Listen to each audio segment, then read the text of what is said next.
Are we on? We're on. We live. Let's do it. Welcome back to the Overheard Podcast, recorded live in Banff. My name is Daniel Ruda. With me always is my co-host, Matty Rage. Let's go. Let's go. Today, our guest is Joshua Thomas Beckta, also known as Lil Beckta, originally from Winnipeg, Manitoba. Been living in Banff for some time now. Welcome to the show, man. How you doing today? Good. How about you guys? How you guys Good, doing? man. Great. Round Awesome. 2 today. Round 2 today. First time filming at my house, which is sick. No doubt. Dan's first home team advantage. It's nice. Yeah, you did. You set up. You sit down. It's great. Yeah. I feel like it's just another day on my couch, just chilling. Haven't even left the house yet, have you? Yeah, no, I haven't. I have not. No. Boy. I still got my flip flops on. Hey, I got hey, shorts on. It's snowing outside. Hey, there's nothing like being at home and just relaxing. You Dude. know? Like for No real. doubt. That's it. I think it's conducive to a more chill conversation. For Yes. sure. Yes. Anyways, we'll get into some bigger conversations later. If you're joining us for the first time, please hit the like and subscribe. We find tons of people join us for the first time when we look at the analytics, sometimes 70, sometimes ranging all the way up to 93% that are joining us and don't hit the like and subscribe. If you're joining us for the first time, you're a fan of Lil Beckta's or a homie or whatever, please smash the like and subscribe. Follow us along. We do tons of community episodes ranging from topics of politics to arts, fun stuff. So yeah, tons of stuff. Costs you nothing. Helps us tremendously. Where can our fans give you a follow? Lil Beckta from the 4. It's not FORM, it's FRM. So Lil Beckta from the 4 on Instagram, and my YouTube's the same. Just look up Lil Beckta. You'll see my music videos. Same with my SoundCloud. Just look at my name. That's where my music is. You all can follow me on there. And yeah, it's all my socials and everything. I don't even have a Twitter or anything. So I actually got banned off Twitter. So That's such a weird space. I haven't really invested much time in that platform personally. But anyways, you know what I do invest time in is drinking Drink Shaft because they're dope. They're also sponsoring this episode. We can't do this without them. Massive thank you to Drink Shaft. They're available all over Western Canada now. Over thousands of stores, man. So I heard they were venturing out all the way into Ontario as well. So. oh wow. They're ever expanding. They are a dope sponsor. Dear friends of the show, thank you so much for sponsoring us. We'll be back with you in 30 seconds. Winter in Banff hits different. Cold air, frozen mornings, and that brief stillness before the day kicks off. Fuel your early starts with Drink Shaft, the non-alcoholic, all-natural espresso energy drink made for mountain days and the longer ones around the house or the office. Find Drink Shaft in over 1,000 stores across Western Canada. Grab one before you head out on your next adventure. Remember that seasons change, but Drink Shaft, it always stays the same. All right, let's go, baby. We're back. Sir. We are back. If it is your first time meeting Lil Beckta, his music journey brings both honesty and resilience to the forefront. We're going to dive more into kind of your whole story from your background to where we are today and what's going on in the future. 100%. So Joshua Thomas Beckta is also known as Lil Beckta, originally from Winnipeg. He's been creating music for over a decade with deep roots in hip-hop, shaped early on by his father, who was a DJ, and introduced him to the legends, some like Notorious B.I.G. Yes, sir. And that early exposure sparked a passion that stayed with him ever since. His music became an outlet and a way to express himself, turning adversity into something more productive and meaningful, which we definitely support. We're all about that over here at the pod. In recent years, he's also been open about his mental health journey, including receiving a diagnosis that helped him better understand himself and take steps towards personal growth. Through those experiences, he's focused on building a healthier path forward, both personally and artistically. Because honestly, a lot of people, especially in the music realm, think that, especially in certain types of music, think that like the path and that kind of stuff is the way to creativity. Which... It's 50-50. See, the one thing I would always say is when I was young, I would use it for my creativity way too much. Like, it was almost like I was relying on it. Yeah. And I felt like I wasn't creating anything with substance. Yeah, fair enough. Good like, point. just nothing. It was just so the same thing all the time. Like, I was recording on, like, the same flows, same beats, just nothing creatively, even though in my head I was like, oh, this is great. Like, my mixing's great. I'm mixing it awesome. But... you know, people were like, oh, you're just sounding so, like, you know, like lazy. And I'm just like, okay, well, I had to kind of think, okay, let me start creating stuff like off. Like, so like that's at that time when I was doing that, like I was super hard on like, you know, Yeah. all the hard. Yeah. And it's into the culture. Again, we'll dive into this all in a little bit. On the music side, Lil Beckta's also been making some serious moves. He's performed alongside some notable artists, which is how we met. We actually met at that show, Yes, and sir. I remember him performing, opening for D12 and Nice. Obi Trice right here in Banff. Wow. He's also taken major stages in Vancouver and collaborated with emerging talent across the scene, from live performance to media appearances, steadily building his presence and refining his sound. We're going to get into it from the bottom up here today. We're Lil pulling a Beckta's got a Drake. pretty wild story. We're pulling a Drake, started at the bottom, now we here. Now we. I'm more a Push T guy. I'm more push it. That's valid though. That's valid. I'm valid. just messing. Let's start at the beginning, okay? What was your life growing up in Winnipeg? Take us through meeting a young Lil Beckta. Very shy. I was a very shy guy growing up. Oh, yeah. And you wouldn't think of it when you first meet me. You know, I'm very expressive. It took me a lot of years to kind of get to like this point in time in my life. But, you know, as a young kid, you know, I was just like almost every other young kid in my neighborhood, you know, just going outside, playing soccer, basketball, Nice. playing video games, you know, typical kid stuff. You know, my mom and my dad were great. You know, they raised me well. You know, I wasn't in a terrible household or anything. They treated me well.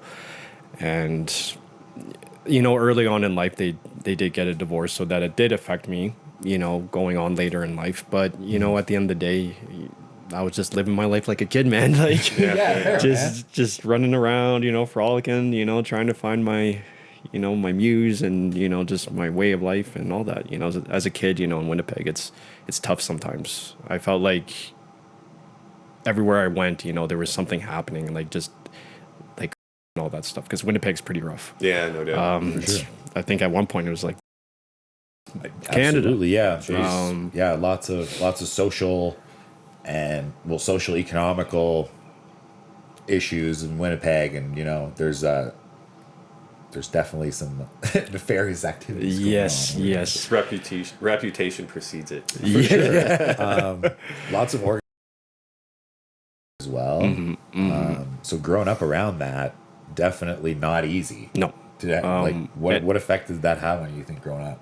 It affected me a lot, especially since, like, as a young kid, like, I got mugged a couple of times, you know, on the street. Like, I have a right now. I don't know if you guys can tell, but No, not I at all. think Me it too. is. Me too. Oh, yeah. okay, all right. Yeah. I always tell people that because I'm like, they're like, oh, how'd you break it? And I'm like, oh, I broke it at like the age of 12 or, you know, 11. Like, I'm not like a kid, but I was still young, right? Yeah, So, for like, sure. you know, just it did affect me later on in life, but it also made me more diligent. It made me more aware of my surroundings, Right. and I felt like if I wasn't born in Winnipeg or lived in Winnipeg, I wouldn't have that same awareness and diligence that I have now. I think it makes you grow up quicker, you know? Being Yeah, around, kind of burst your bubble pretty quick when you're For sure. You have to be more aware, like you Yeah. said. You have to kind of have your head on a swivel a little bit more. And unfortunately, a lot of those times, you learn those lessons the hard way, Yeah, no doubt. which is never fun. No. What led you to making your way out to the Bow Valley here then? Ooh. I would. I'm going to answer this question with the Bow Valley and just the mountains in general. Yeah, Sure, the yeah. mountains, yeah. More so just to get away from Winnipeg. Yeah, fair. The toxicity. At the time when I left, my music was starting to grow a little bit more in Winnipeg. I was collabing with a lot more locals, Cool. getting a lot more shows, and you know, it was looking up for me. But I had to leave for my mental health sake, and I felt like if I didn't leave, I would either be in a way worse shape or not here. Yeah, fair, man. So I felt coming out to the mountains would have been great for me, and I felt like it would have cleared my head, and I would have found and also find new inspiration Yeah. for music and like music videos or like anything really. Right. So I mean, yeah, that's what led me to the mountains in the Bow Valley in general. Yeah, Well, honestly, it's a common story. A lot of people come here leaving something back home, right? Like, I came out here leaving nothing back home. It's like know? there's nothing going on. It's like, dude, like I'm not really. It's not like I'm missing out on anything back there, Yeah. right? Like it is what it is. It's I don't know, it's a pretty common story. You know, it's life gets boring and you wanna people switch it come up here and- looking for something different. Yeah. You know what I mean? I think that's what a lot of us have in common. And how was that transition for you from Winnipeg to, say, the mountains. You say you went to Jasper first, and then you made your way to Banff? Yeah. How was that transition for you personally? It was good. I had no regrets. It was one of those things where, you know, I took the chance, took the shot, and it was like, you know, in the back of my mind, making the transition in my head was like, oh, I'm leaving behind all these, my friends, like my family. That's always tough. The connections I have here and all that. But then I looked at the bigger picture. I was like, wait, all these people are still here. Like all my real homies, the ones that are not toxic and all that, they're still here and they'll still, you know, it's not like they're leaving. Yeah. So I looked at it, I was like, you know, all these connections are still here. All my opportunities are still here. It's just a matter of when I want them and when I'm going to come back for those opportunities. So the transition was good. It was easy. It was a positive one. It was for a you. positive one for sure. man. Yeah. We talked kind of pre-show that you made some personal discoveries and, you know, maybe a diagnosis while you were in Jasper that kind of changed your life. Do you want to tell us a little bit about your story there? Of course. It was for years and years and years. When I got diagnosed, I felt like, okay, I've had this for years. I just never knew it. I knew I had mental health issues, but I didn't know what I had. And without me getting diagnosed, I wasn't able to like know how to combat what I was feeling. Right. So when I got diagnosed with BPD, which is, it could either be in borderline personality disorder or bipolar. It got categorized between the two realms. Yeah, absolutely. But I got diagnosed with borderline personality disorder, which they told me it all stems from emotions, which when I was reading the book and reading my past life and everything that happened with the divorce of my mom and dad, I was like, oh, this makes complete sense. Yeah, fair. I was like, everything stems from this. You know, my mom gone, you know, all that. So I was like, okay, now this is the path for recovery. For sure. And you're not the first person to mention that, especially with BPD in itself, is knowing the enemy, so to speak, or like knowing which part of yourself and how to deal with it is like a very pivotal moment for people, is finding that out. Or like, otherwise you're just like swinging in the dark, right? Yeah. You're just like throwing punches at nothing, you know what I mean? Like you don't really know, right? So that's crazy. And you're just like hitting a wall. Like you're not progressing. Yeah, You're not, exactly. It's just, nothing's happening. how was your life before that? And how did your life change since that moment? It's very stressful before that. Because again, you know, these things would happen and I would be like, why do I feel like this? Why are my emotions like on 1,000? And then after, my emotions would be at 1,000, but I'd be like, okay, I'm going to go through my practices now, which is like meditation or breathing or just, you know, like blocking everything out. It was almost like I was blocking everyone else. Like when I was going through times like that, I'd just be like, I'm sorry, I'm going through an episode, or like not really an episode, but more so just like I just need time for myself. So that I would just like watch my favorite shows, just like or record music. That was a big thing for me. Music has been my saving grace through mental health. Without music, even before I knew I had it and after, I don't think I'd be here. So yeah, I would say there was a bad time before that, and then after that, I grew and progressed. So Nice, man. Okay, you got the tools now to kind of like deal with it instead of just, you know, like I said, just like shooting in the dark. You just like, Or try to mask it with, you know, whatever. And that was another big thing too. Substances before I knew I had BPD was worse. Was it a big part of your life? It was a huge part of my life. I was on that stuff for years and years until I realized that. I think one time I was in the studio with we booked like an 8-hour session back home, and we didn't record anything hardly in those 8 hours except for doing in the studio. Crazy. That was when I kind of realized, I was like, okay, now this is getting bad. Sounds like an expensive sesh, bro. We're booking 8-hour late night sessions, and all of us are just like all like zoned out, not doing anything. Yeah. It's like, why did we book this session? You can do that anywhere, you know what That's I mean? it. Like, Yeah. The focus kind of shifts from the art to the substances pretty quickly, I feel. Yeah. And it's a big thing in the studios too. So that's when I realized, okay, I'm in a downward spiral right now. You know, I'm sleeping on the studio couch, all zoned out, geeked. You know, that's not good. It's not good for anyone. So what would be your advice to someone who's maybe in those creative spaces where these things are happening that maybe want to grow beyond it or that may be struggling? The one thing I will tell these artists that are going through these substance problems and they're recording music and they're in the field, especially in the field of like you're in it, like you're super deep in it. You have to tell yourself that it will get better, and you have to progress. There's a lot of artists that say, "Oh, I want to get better," but they never get better just because they're so hooked on, the substances. Yeah. It's hard to help someone who doesn't want to get help. Yeah, for sure. No doubt. Yes. And I see that with a lot of artists.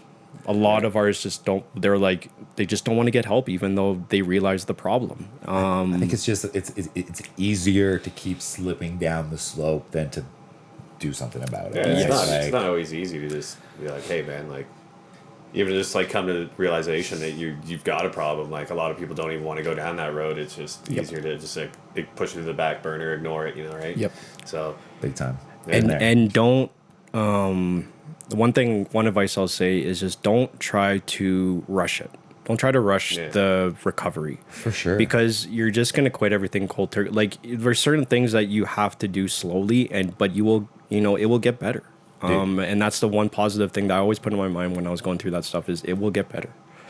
I had to put that positive thing in my mind every morning, even if I was on the stuff. I was like, it's going to get better, just got to say positive things every day. That's the one thing, right? So I think from someone who's again been there, going from problems with addiction to coming out, don't ever lose hope, because like if I did it, man, like anyone can do it, dude. Like when I first quit, people would be like, you quit, dude? It's like, man, there's always hope. There's always hope for everybody. There's always hope. If you are struggling out there, we'll do a little PSA that you can go to the Mineral Springs Hospital at any time. Go to the emergency department. They have mental health experts there on hand. I've been there. They treated me like a king. It was dope. Nice. Talked to some people, and it was, got the ball rolling towards my eventual recovery. And it wasn't from 6 to midnight, man. It was drinking first, and then I still, for years. And, I cut one thing out at a time, one thing a year. Now, years later, I'm kind of at a place where I'm pretty stoked about it. Yeah. And just much happier. I used to think that life was difficult. Oh, yeah. You know what I mean? When you're on those substances? Yeah. Like the constant struggle of finding money and scrambling and just like it's a constant stress. It's just you're letting it just like stress you out when really like if you just remove it, like the stress just goes with it, right? I used to think what do normal people do? Like their lives must be so boring. And now you're a chopped dunk, and you're like, life is pretty good, this dude. is sick, dude. Like it's crazy because I've been down that road. It's like it's like when you have no money and you want that stuff. It's like it is terrible. It is one of the worst rabbit holes that and dark holes that I've been down, especially just aching for it. Well, or like going a night without sleeping. Like now that I'm a chopped dunk, I'm like, that sounds terrible, man. Like I love having a good night's sleep. Of course, yes, yes. I wouldn't jeopardize that now. Like, no, it's crazy. Let's get back to the music, okay? If someone is hearing your name for the first time, how would you describe your sound? Ooh, I would say euphoric. Yeah. Wavy. Ethereal, maybe? Ethereal. Sometimes mosh pity, like very like ragey. I range between different sounds, and I used to stick to the same sound all the time. Yeah. Now I've ranged in different aspects. Like just recently I recorded like a kind of like a dance. Have you guys listened to Two Hollis or know about Two Hollis? No. Okay, he does kind of like EDM, like dancey, but like rap type of music. Nice. So I recorded that song just recently because I just released a project I think 2 months ago. And that song is on there, and it's completely different sound from what I'm used to. So I adapt to anything. How is that for you, stepping into genres that maybe you weren't experimenting with back in your early days? Well, one, it feels good. Yeah. It feels so good to expand and not be in such a bubble. Yeah, fair enough. Not putting that box on yourself. Like, that's your choice. Because and I didn't, at the time when I put that box on myself, I thought, oh, this is great. Everyone loves this sound. And then I was just like, wait, in order for me to be a more developmental and great artist, or great artist in my eyes, is to experiment. Yeah. And even if it doesn't sound good, you at least you experimented with it. Nice. And you're and you're growing. Yeah, fair enough. What's the best song you'd say for someone starting out that's never heard your music before? Like, what's the one track they should check out? Ooh, there's multiple, but Issei Sagwa, that is probably everyone who listens to that and sees that live, they love it. Nice. It's a very like XXX Tentacion kind of like rage mosh pit type of music. Cool. It gets going for sure, dude. And when you listen to it, it's like you think like, oh, what's the story about? It's funny because it's about that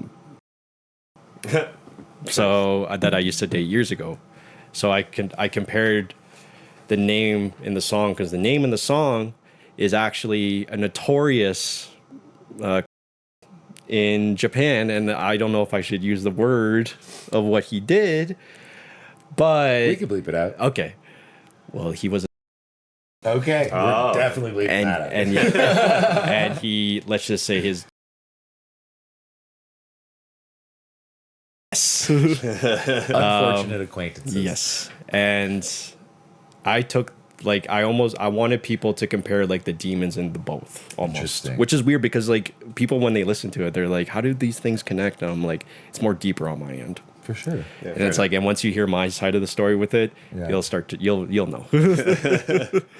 But yeah, I connected like two of the demons. He was going through demons, and I connected my demons with that because when I was dating it was bad. Like Yeah. I was going, and that was actually when I stopped doing, and then I got back into it again because of her. For sure. Oh, yeah. So I guess that kind of ties into that lifestyle as well, right? Yeah. Like, they're kind of intertwined.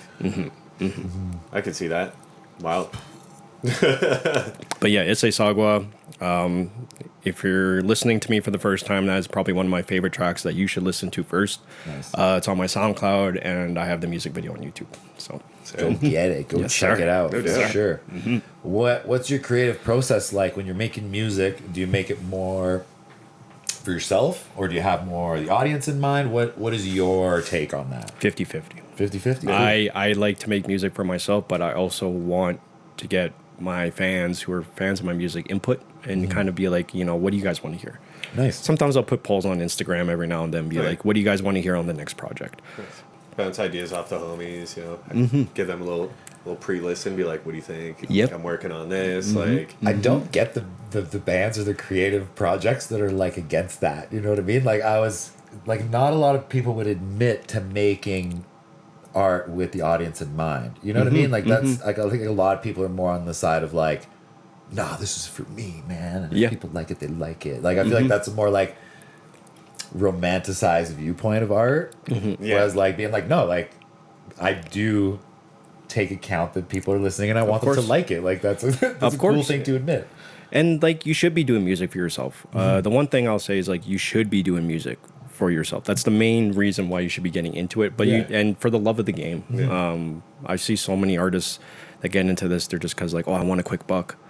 I want to get famous. That seems crazy. Doesn't really work out that way. Yeah. No. You know what I mean? Like maybe if you're in like a nepotism sort of position or like close to someone in the industry, like I feel like that's the only way that someone would be like, I'm doing this for the money, bro. like even like DJing like IRL the last couple of years, it's like I always want to play tracks that I like, but I know that the audience is gonna like. Because like at the end of the day, you could roll in there and play Rudimentarya and clear the whole bar out in like literally 4 minutes And never but- get booked again. Yeah, you're not gonna get Yeah. booked again, and that's not your job. Is literally to pack the dance floor, make the bar some money. Have people go buy drinks, and it's like.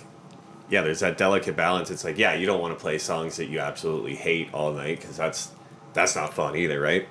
But yeah, there's it's that weird delicate balance between what are people gonna vibe with, or like, do I just say F it, just do whatever I want? You know what I mean? Like, it doesn't always work out the best. But Yeah.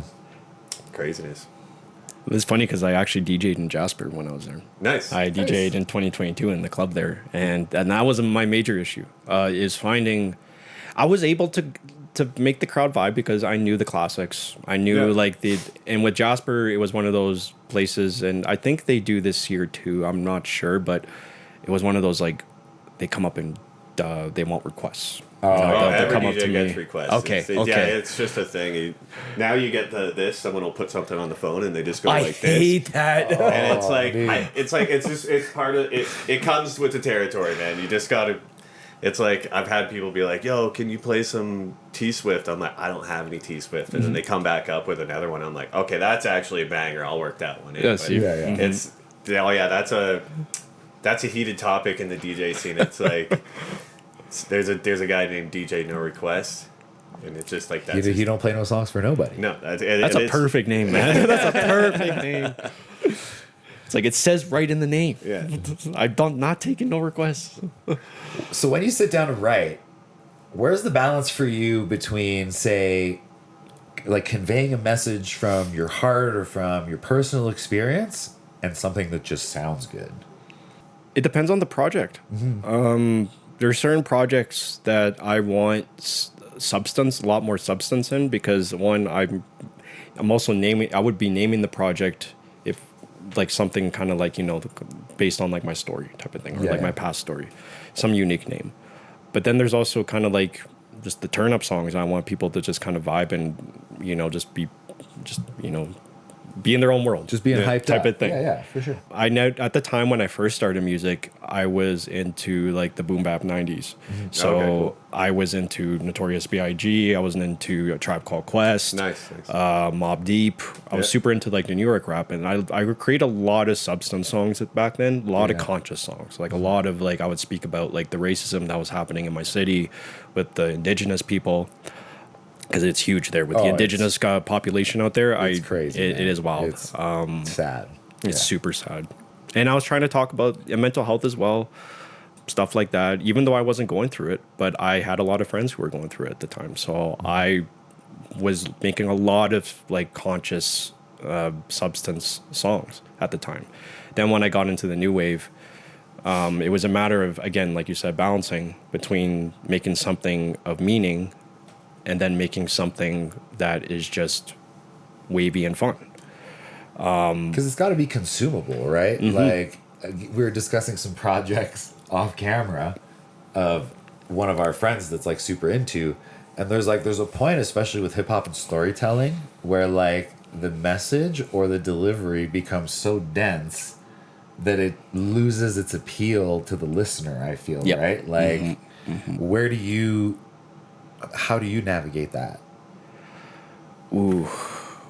Sorry, this is a totally off. Like, I just thought being just creative in how I deliver on the mic. Because with This A Sagwa too, like that was it was my first kind of rage song, and I was adding in these ad libs, like these very crazy ad libs.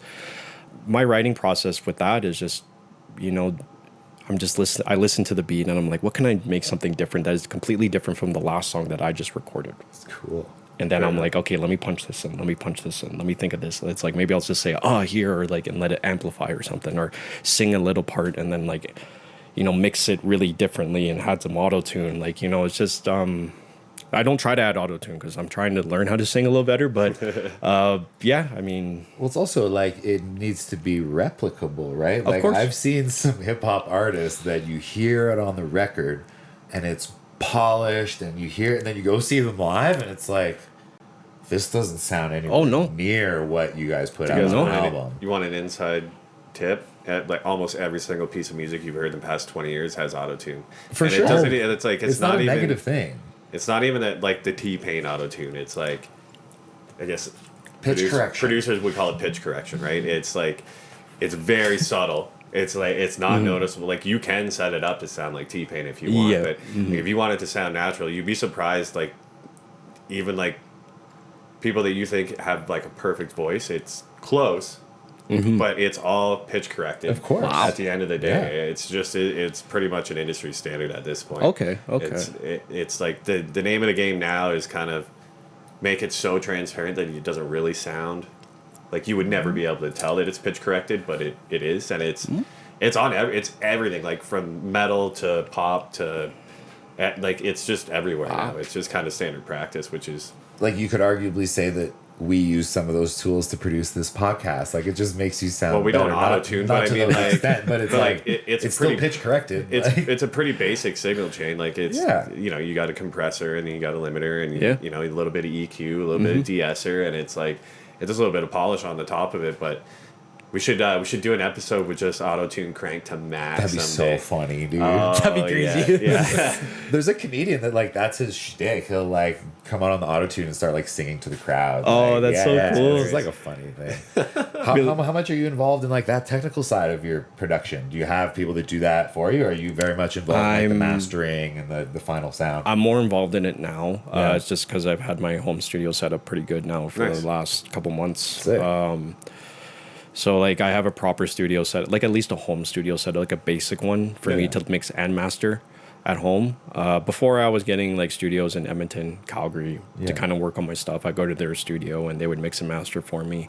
And even if I had tracks at home and I record, I could just be like, hey man, can you mix? Yeah. Can you master this for me? Send them please?" the stems and Yep. master it out, mix it, master it. But So, but now I'm a lot more hands on with it. nice. How's that journey been for you, learning all that stuff, man? It's been crazy for me, dude. Oh, it's actually been so great. It's actually made me feel good because like before I never really used to do like I would record but at home, but like my mixing was so terrible at the time. It's a whole different ball Yeah. game. Like completely different ball game. But, yeah, even just talking about mental health, like it makes you feel good to learn new things. Yeah. Right. You know what I Yeah. mean? Like, And you know what's crazy? I don't know if you guys have seen this video, but it's like at 3 a.m. or like late at night, like musicians or artists always have like the best creative mind. Yeah, dude. So I'm learning. Yeah. You know, I'm learning how to master better and mixing better late at night. Oh, so yeah. like it's super. I'm doing this stuff constantly. You know, I go to work, come home, record, learn new things, and then go to bed, and then same motions all over again. yeah, man. So, yeah, I'm so confident in doing stuff at home now that That's I'm sick, so dude. positive and just putting out so many projects right now. Nice. So, Makes it a little easier too when you don't have to wait on other people to yeah. mix your stuff, send it back, Yeah. send them notes, and then yeah, and then like booking remix. studio time. Yeah, and oh, yeah. it's like, I hate that. Sounds like a nightmare. But I love it though. I love it because I love supporting my studios. So. Oh. What do you hope people understand more through your music, whether it be about yourself or themselves? Like, what do you hope the message is? I want people to relate almost what they're going through my lyrics and what I'm going through. Even though it's sometimes my lyrics are a little bit mundane, I want people to realize that like the stuff that I've been through, what I'm talking about, and like all like the play-by-play that I'm talking about in my songs, I want you to listen to that and be like, oh, I went through that, or oh, I'm going through that, oh, I'm going through addiction, oh, I'm dating this terrible person, and she's doing the same stuff that he's talking about that she was doing to him. Yeah. So you know, I want people to relate my stories with what they're going through. And I want people to also, because I've had people reach out too, I want people to message me too and be like, you know, hey, I listened to this, you know, and I feel like it gravitated to my situation. So I want people to relate my stories with their issues. Nice. Very Man. cool. And help them out at the same time. You know, I always say to people, you know, my DMs are open if you ever need to talk. So Same here. Man, it's I love seeing someone get better and again Yep. achieve their goals. Like I used to be going through life without a clear goal. You know what I mean? Just kind of, especially through my like days. It's Yep. just like your goal is just to, you know, get. Yep. And like that's your goal. Yep. And like as you kind of find a bigger meaning to your life, whether it be artistically or whatever, you find this like crazy motivation that you never knew you had. Like, it's wild.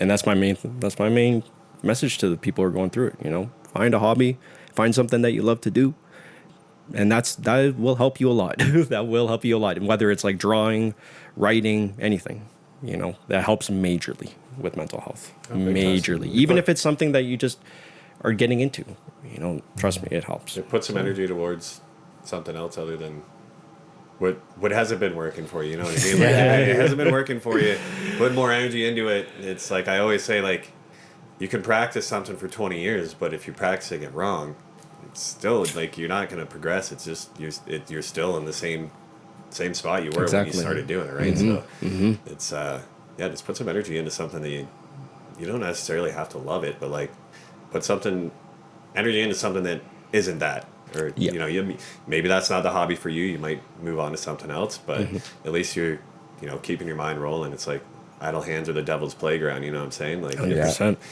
if 100%. you're just sitting there doing nothing and drinking all day, it's, you know, it's gonna get old pretty quick, and then Yep. you're just gonna get locked into that, and it's hard to get out of it, right? Yep. I sent a friend of mine this reel last night, kind of touching on this subject, and it was very funny. It's a reel that I seen like a long time ago, and I've mentioned on the pod once or twice, and it goes something like you can be whoever you want to be. You just have to start doing that thing. You know what I mean? Like if you want to be a weightlifter, you got to start by going to the gym the first time, and then it's through consistency that you become that thing. It's like, I would consider myself a podcaster now because we've stuck with it and we've done it. But like, I wasn't a podcaster 2.5 years ago. Yeah, neither was I I. wanted to be one, so I decided to start doing it. And then all of a sudden, like, you look like, oh shit, maybe I am a podcaster. Are we on like episode 115 today? 115. So same with you as a rapper. Like, you know, you grew up enjoying hip hop. You're like, yo, maybe I could do this. I want to do it. You start doing it. You keep doing it. Like when we did the first Lil Beckta's episode, a rapper. You know what I mean? well, like when we did the first episode, I didn't think we'd get to, you know, 2.5 years, 115 episodes in. Like the people that we've interviewed is just wild. Like, Yeah. just a gamut of like, and it just started for me and Dan at work. Like, hey man, it's like, you're good with audio. You want to start doing podcasts? I'm like, sweet, let's do it. Like, It's always like something small like that turns out beautiful. yeah, I always like to say that something turns out super small, just like one idea, and then it creates into something so much bigger. 100%, man. 100%. And I love seeing that. I just love seeing like clothing brands, podcasts, artists, painters, anything. They just start out with some small idea, and I love seeing that grow because as an artist myself, you know, just I want every artist to grow. yeah, I want everyone to, you know, level up because we're all in that same boat. We should all support each other. yeah. Much agreed. Yep. Much Yeah, agreed. couldn't have said that better. We're having a pretty cool conversation before we started filming, and it's another concept. So, about hip hop specifically, right? So, I saw this reel. It was this hip hop or this rapper. He was talking about, especially the songs where they're talking about like getting money or where they're specifically flexing. Yeah. And how that is kind of a form of manifestation. So, when the rapper goes down to write his raps and he's writing about, say, a Benz. Well, he doesn't have the Benz when he's writing the raps. He gets it through writing the song, performing it in repetition, and eventually maybe selling a record or an album or so whatever, or through shows, gets enough money to finally get the Benz. So it's like, what are your thoughts on that as a rapper, and how does manifestation and speaking things into existence tie into what you're doing? It ties in pretty closely. Yeah. And I mean, like, granted, like, I always believe in manifestation. You know, everyone should manifest their dreams because it will happen. You just got to work hard. But at the same time, if you manifest it and you work hard, it will come to you. I remember I did this music video with a homie back home and talked about a Rolls Royce in the song. And sure enough, I show up to the music video shoot. There's a Rolls Royce. Boom! And I nice. thought it was his. And I was like, no way. Did you just buy this? I was like, no way. He literally had a driver. So I was like, oh, you rented it. No biggie. You manifested. That's awesome. You manifested this in the video. I'm so, I'm happy for you. I'm proud of you. It's there. Point case. Yep. Yep. I was like, I don't know how you swung this, but that's crazy. I didn't know there was Rolls Royce, rental cars out here. Like, that's crazy. Case in point, though, right? Yeah, Like, come on, man. You think that happened by accident? Yeah. You manifested that. Yeah. But yeah, manifestation is huge in the music industry. If you're not manifesting it, then I feel like, you're still going to get it. But I just feel like with manifestation, it just heightens you better and makes you strive better. I used to kind of look down at those types of music, like those types of songs before where they're just flexing and yada, yada, yada. And then once I heard kind of that reasoning or that angle to it, I'm like, man, like I play the most flexing song before I go to work every single day. And I Yeah. leave that house You with see? like, I'm hyped when I go to work and it comes out more in me when I'm doing my thing. And it results in what it's talking about. I feel like, well, you see a lot of artists nowadays, like, have you guys heard 6ix9ine? Oh, yeah. Tekashi 6ix9ine? Yeah. Fresh out. Yeah, fresh out. He manifests a lot of dumb things, man. But it happens. That's it. It works both ways. Sometimes with the bigger artists nowadays, I feel sometimes their manifestations are just not the right manifestations, and sometimes that's a blessing and a curse. In a world where everyone's increasingly fighting for attention, unfortunately, negative attention tends to spread more rapidly than positive. Yep. And like I noticed that with this pod too. Like if you look at other pods like the Whatever podcast or whatever, where they thrive off of creating these negative interactions where people are either fighting or disagreeing with each other, those are the clips that go viral. There's nothing that's like, for sure. Oh yeah.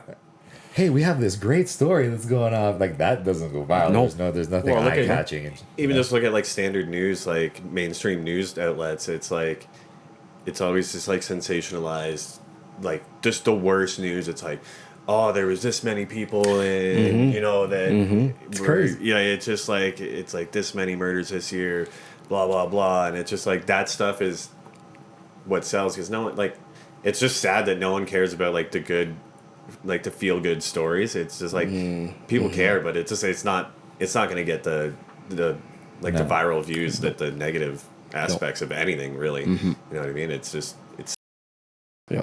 And I feel like, especially in today's music scene, and I don't want you artists doing this either. I don't want you guys trying to clout chase something in order for you to get to a level that you want to get to.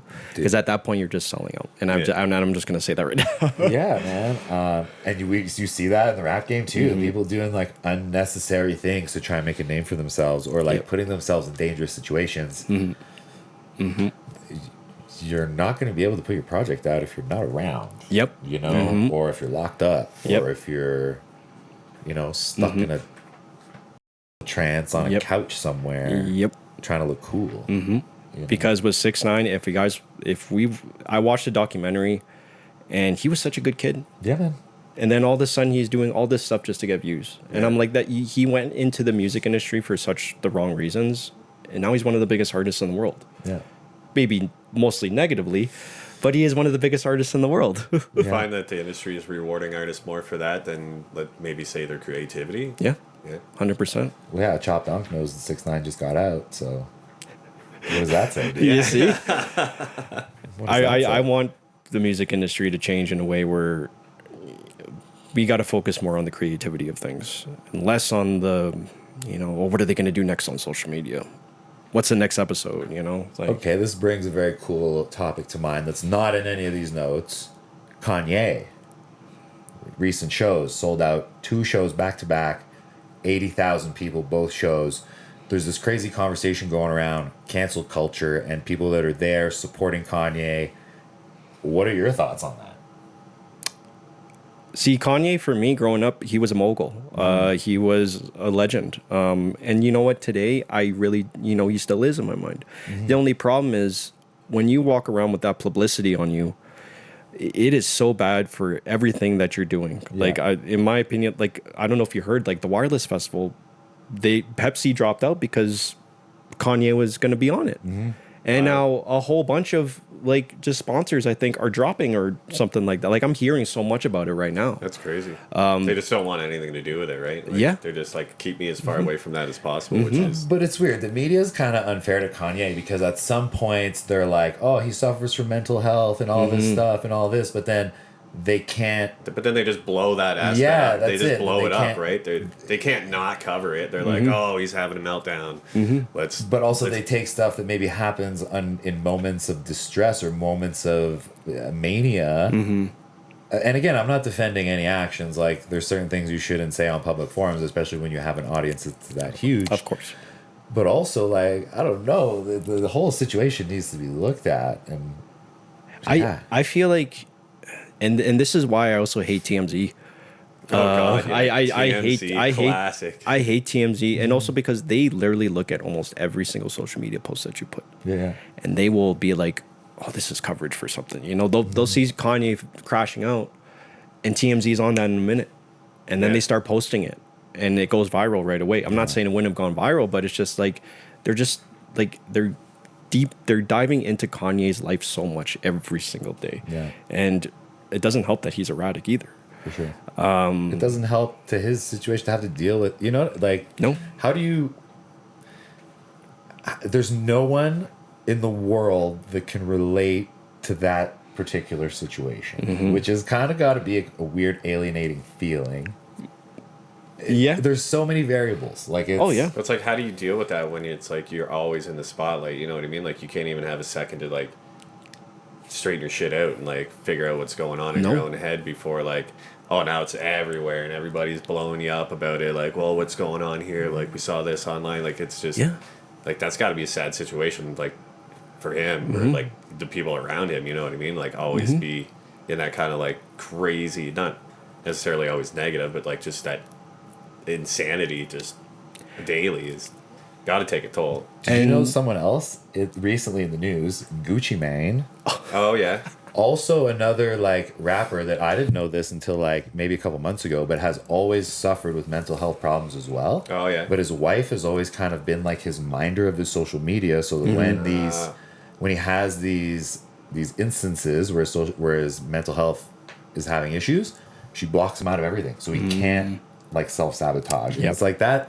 Just That's having people around you. That's a keeper right there. Right? Like that. holy- I was like, man, if Kanye just maybe had something like that, like, you know, if Tiger Woods just had a driver, like, shit would be. Did you hear the story behind the recent one with Gucci? Yeah, Gucci's crazy. That's not. I want to get into that. That was wild to me because I was like, that's some like Shook Knight stuff. That's crazy. Yeah, Like no, that's some like NWA or like later on type stuff. Oh, yeah. I Like gotta take a mad piss. Like, I really gotta take a break. This guy's had so much coffee today. What's something about making music that people don't, or people might not necessarily get until they try it themselves?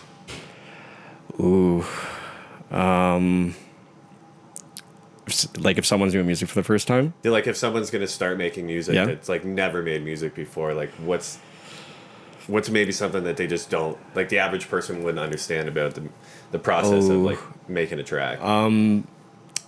It depends on the genre, but if you're going to become a rapper, a hip hop artist, finding your flow. Yeah, That is one of the toughest things for me starting out. That was like, how do I find my flow? And how do I, and also lyric writing. Lyric writing is a big thing. Oh, for sure. At the start, I made this song, and you guys could look on YouTube after we filmed this. I made this song off. Have you heard Mac Miller's Kool-Aid Frozen Pizza? Yeah. One of my favorite tracks Nice. by Mac Miller. I did a remix, Oh, sick. and this was when I was in high school, just starting out in music, and I thought my flow was good, you know, but there was people that were like, They're like, nah, this dude, is we're- terrible. And you know what? And here's another thing I'm going to put out. If you're in high school and you're starting out to be a musician, I am just going to let you know that your first few tracks are not going to be that good. Oh, no, I think that's any genre. Though. Yeah, like, that is any genre. Yeah. like when I first started playing guitar, it was like I was just learning like, you know, the classics. Like I didn't know that I was going to become a massive metalhead and start playing 8-string guitar. You know what I mean? Like it's just, you got to kind of like, it takes some feeling out, right? At the beginning, you're like, yeah, I don't know what I'm going to do, but kind of like, how did you end up finding your flow? Like what was it that finally clicked for you? It was just kind of listening to my inspirations a lot more after recording for the first couple times, Nice. and then just kind of bouncing off their flows, but then using my lyrics. Cool. And then at that point, it was more so like, okay, I found my flow, but now I need to lyric write a little better and not say like stuff that I wouldn't say corny, but just very different in a way and kind of corny. But at the same time, you shouldn't always put out something that you love. Always put out something that you love. No, never discourage yourself if if it sounds corny or something. What makes something corny? That's a tough question. that is What's a tough classic like corny line? Because like I think maybe what was some corn that you had in a track, like one of your first tracks that maybe looking back now you're like, ooh, that was rough. I shouldn't have.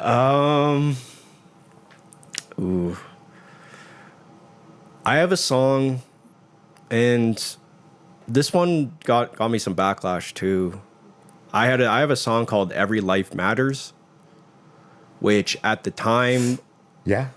you know, I was speaking about the issues, but at the time, and it was very corny because, like, I don't know, nowadays in the rap industry, people see mental health songs as corny, which Really? I'm trying to like be like, okay, well, Why do you think that is? it's because of the turn up scene and like the new wave, like it's now branched off into like what the rap music is now. Yeah, and unfortunately, like people who make self-conscious songs like that, they get labeled as corny, which is unfortunate because some of these guys are super talented. Again, like people that are actually conveying a message, like what a rapper that comes to my thought is Black Thought. Yeah. They're seen by the new generation as like old and washed, and that style is played because they just want to go turn up at the show, like Travis Scott style. And like, I went to see Big X The Plug. Oh, right. Yeah. It was at McEwen Hall, so the drinking section is like further back, and it's all ages in the front. So it's way at the back, like underneath. Like I don't drink, so I was in the non-drinking section. We're the oldest dudes there, and like they were moshing, and I'm like, where is this going on? This jumping around stuff. Yeah. The scene has definitely changed with the new generation, and I'm not saying it's bad. No. But the focus has shifted a little bit from conveying the message and the storytelling to the party aspect thrown down. You know? And it's tough because you have that battle with the self-conscious rappers, and then you have the battle with the new wave. You know, it's now become almost like LA Crips and Bloods. Good analogy. Like it's almost like that, but just in the music scene. And like honestly, the old guard is not super good at accepting that transition neither. You got, you know, like podcasts, you got like Joe Budden, like just being the ultimate hater on anything that's new. I think there's got it. Like I listen to some newer stuff that again doesn't fit my normal genre, and it's not like the whole album appeals to me. There's certain parts to do, certain parts that don't. But I think new music, it has to evolve. Like, how many boom bap albums are you gonna put out? You know, and be relevant and be new. Like Andre 3000, case in point, puts out the Flute album, and it's like he's like, man, like, at what point are you gonna be a 50-year-old rapper? Like, I know. And you know, when I listened to that Andre 3000, I thought that was creative in a way. Beautiful. I thought that, you know, I was listening to that, I was like, you know what, this is great. I'm like, you know what, like this is so different from what his normal stuff is. I'm like, So this is something, because like I've adapted to like listening to jazz too, and like other softer dude, sounds. you'll find the coolest samples and stuff for your own music. Yes. Like I've been dipping into some different genres, and it's cool because I follow these different pages that like are record labels that are like, these are the must-heard albums of this decade or this genre, and then like I dip in, I'm like, dude, this is sick. Yeah. Like, It's crazy of some talented artists that are out there if you dive deep. for sure. So what's the next chapter for you? Maybe Yeah, you not- got some big stuff coming up, huh? I do. Let's I talk about do. it, man. All right. So, April 25th, I have a show in Calgary at Pizza Bob's. It's at a pizza shop, which Sick. is, you know what? That's You know, sick, dude. the one thing that I said about this show is, What's up, Denny's? Yes, yes. I want to recreate the Denny's. Let's go, dude. So I just want to be like, "What's up, Pizza Bob's?" I want to get people out there, you know, doing the same thing. But if you're in Calgary, it's on April 25th. I think it's only door sales. I think it's like $25 at the door. Nice. If you got that bread and you want to come see some cool vibes and see the team, pop out the Pizza Bob's in Calgary. Who are you performing with there? Just you? So we got like a lineup of some Calgary artists. It's just Benzo, Kid Kill It, my collective 4TA. Shout out to my boys on 4TA, and go follow them as well. And yeah, that's the whole lineup for that show. Nice. So it's gonna be like hour sets, and Call 5 is headlining too. So that's his show. Forgot to mention that. And shout out to Mander Nambert. He is the charity and promoter that is doing the show. So shout out to him, and shout out to him for supporting the Calgary community. And he does great things out there. He helps out the homeless, helps out just community reaches and all that, giving out clothes and toys and food on the streets, and helping out with the shelters and all that. So you go follow Mander Nambert, and he's a great guy for the community. Sick. And then May 5th. Yeah, you got a big Banff party coming up. Yes, huh? May Nice, let's 5th. go. It's a little bittersweet. Yeah, it's a little bittersweet. It's going to be emotional that night for sure. It is my last night in Banff, but I wanted to come up. I wanted to leave with a banger. I wanted to leave on a crazy note. Let's do it. So, Rose and Crown, May 5th. Tickets are $10 online right now. There will be $20 at the door, and there's limited tickets. Just depends on whoever buys online. And if we still have tickets remaining, there will be available at the door. We got Bunny Hops, Revna, Truss, and Dubs as well for the DJs, and then there's me. Shout So out to Dubs. That's our boy Devin. yeah, I Hell saw dude. the Yeah, podcast episode you guys did with him. He's a very interesting guy. He's Like cool. super Definitely. interesting, and he's That's- talented too. Like that's- I was listening to his stuff, I was like, I like your remix. I like the way you mix, dude. Like Banff the and way the you Bow DJ. Valley is just, there's non-stop creative people. There's non-stop interesting people. Everyone's got their own niche. Yep. Everyone's Yep. into something before they get here. And then I feel like when you get here, you kind of get to reinvent yourself because you're exposed to new friends. You got new jobs. You got this. So people kind of really tend to fall into themselves here Yes. in a certain way. you know Yes, what I mean? they do. Yeah. And that was like the cool thing about Banff that Jasper didn't have was the amount of creatives and the amount of I would say like just musicians out here. Nice. You know, being in Jasper, I was pretty much the only musician out there, aside from maybe some others that were like in the lower part, and they weren't really exposing themselves as much as like Fair enough, yeah. as others. Yeah. I feel just it's more isolated scene, right? Our proximity to larger markets, I think, helps us branch out a little bit more. So like if you want to go see a hip hop show and you're in Jasper, Well, well, maybe- that's a bit of a bigger journey. Maybe Yeah. a little more transient as well. Like I feel like Jasper's kind of got more of a established Yeah, fair. population, whereas Banff, it's like there's new DJs, there's new artists, there's new Yes. people showing up like daily out here. Oh, right? yes, So yes. there's always a fresh batch of creativity out here, just Mm-hmm. kind of rolling through. Whereas maybe Jasper doesn't quite get that same No. same demographic. No. But But I'm looking to change that when I come back. So Let's go. I'm looking to change that. Well, honestly, we were just filming with Jerry before you, and he's a guy that started Banff Pug Nights, and he's really taken that idea and built his own community. He's like, I wanted to play shows, I wanted to develop this, and now it's kind of taken a mind of its own. Yeah. So, maybe that Yeah. could be some inspiration for you to go Yes, sir. start that community in Yes, Jasper, sir. you know Yes, what I sir. mean? Yes, sir. While we're kind of on this topic, this brings up one of our awesome closers. If someone's watching this episode and is trying to find their own path in life, what would you want them to hear?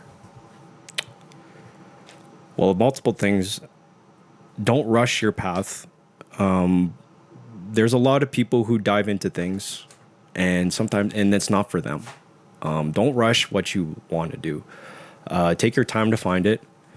You will find it, and if you love it, you will be all in, 100%, and never give up. Never give up on, just life. Always stay positive.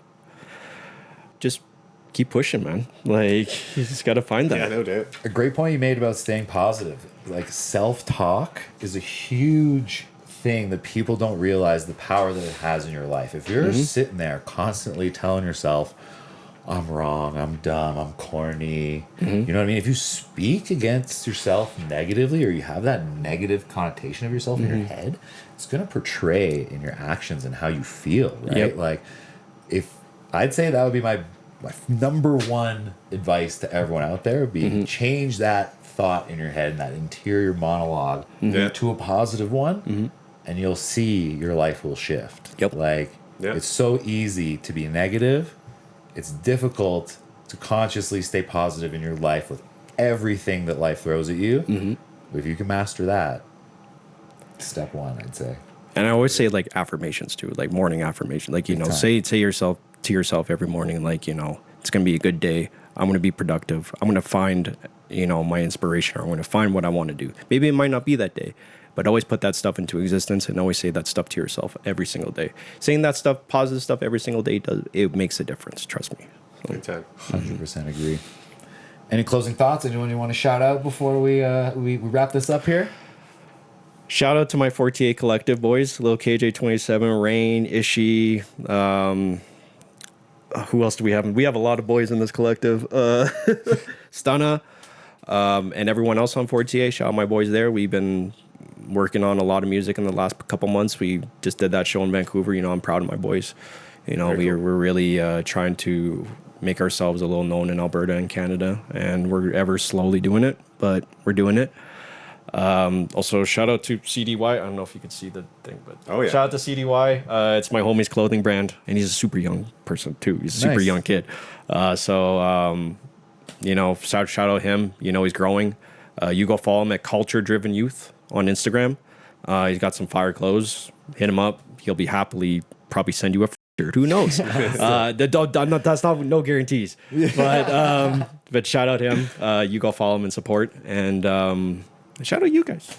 Thanks, brother. Thank you. Appreciate Because it's funny because like I think I hit you guys up like a while ago to get onto this podcast or wanting to get onto this podcast. I think it was before the D12 show. Yeah, You had reached out, and I was like, we had a bunch of stuff lined up. Like we booked this show usually like months in advance, and I get it. People, due to our casualness, don't get to see kind of what goes on behind the scenes. But yeah, we're booking like weeks, months in advance, and I'm glad we could finally line it up because we didn't have the time before the D12 show for anything related to that. Like I just went as a fan, and then after seeing you perform, I was like, dude, we gotta get this guy on. Like, well, dude, the fall for us was as wild between the film fest and the election stuff. Like we were booked out for like a while. Nice. But Danny Boy does a good job keeping us busy. And you guys are working hard. And you know what? I'm hoping when I come back again, I would like to like just hang out with you guys and chill, man. Like 100%. Like you guys are cool people. I like that. I like surrounding myself with people that are driven and people that have goals and like people that are doing things, man. Like anyone can sit on the sidelines and judge, but like it takes a special kind of person to have the guts to get up and do it and put your face on the line and put your name on the line. Yeah, no doubt. And I respect you and what you do, man. Thank you, man. Thank you. Killing it. Yeah, thank dude. you. Absolutely killing it. And like your music is good. Like thank you. You know what I mean? Like it's we all know that dude you went to high school with that's still doing rap. Oh, of course. You know what I mean? Course. But like your stuff is good, man. Thank you. If you're out there, go check it out. Big thanks to Defending Awesome. If you like our merch, you can always cop our merch to overheardpodbanff.com. Go check that out. We don't ask for donations. We don't beg for money. If you want to support the pod, you want a cool piece of clothing to wear on your head that's made by Defending Awesome, a nice local brand, go and cop that from our website Support today. local. Support local. I always say that. Big thank you to Drink Shaft, as always, for making this episode possible. Go check out It's Going Away Party. Get your tickets now. $10 online. Get them now before you're stuck paying $20 at the door. Because with the lineup of performers, you know every local's going to be there that night. And it's going to be a huge send-off for our boys. Yes, sir. Yes, sir. Let's go. And I don't like to think of it as a goodbye. Maybe as a see you next time. See you next time. Yes. Because I'll be back in Banff probably in the next couple of weeks after. Who knows, right? Just for like a visit. But yes, I'll be back multiple times. So. Well, speaking about seeing you next time, it's pretty close to what we're going to say here anyways. I know, like I blundered that so bad. I should have said see you next Tuesday so bad.